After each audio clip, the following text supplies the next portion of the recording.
So these are my two kids. My son here, Minsu, and my daughter, Minjung. She just got married, so.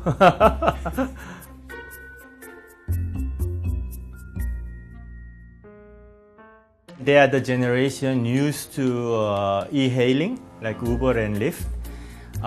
They have told me they have no intention of ever buying a car. If they do end up buying a car, 15 years from now, level 5. I think level 4, maybe more like 5-6 years from now. I have one lovely daughter. She is 3 years old, and I hope that she will not have to have a driver's license and that autonomous vehicles will be there before she needs to drive. By my calculations, that would be around 13 years. It's more likely to be achieved in 10 years.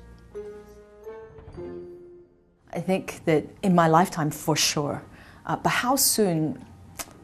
I believe within 5 years.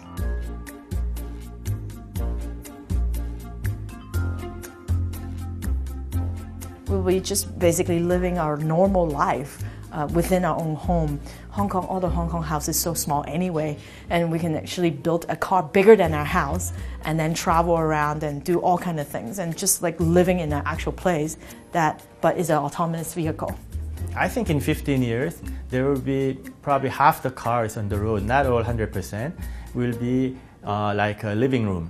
Well, we are going to have to establish our habits by not seeing a driver in front of us, but simply doing what we want in cars, and they're driving themselves. By the time autonomous vehicles hit the streets, that means a lot of infrastructure has been rethought to allow autonomous vehicles to flourish.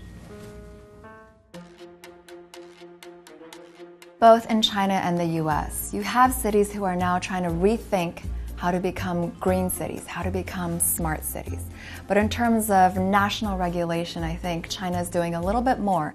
China is catching up very quickly, but for now, the US is still leading. Unfortunately, US really sensitive related to any sort of access to data.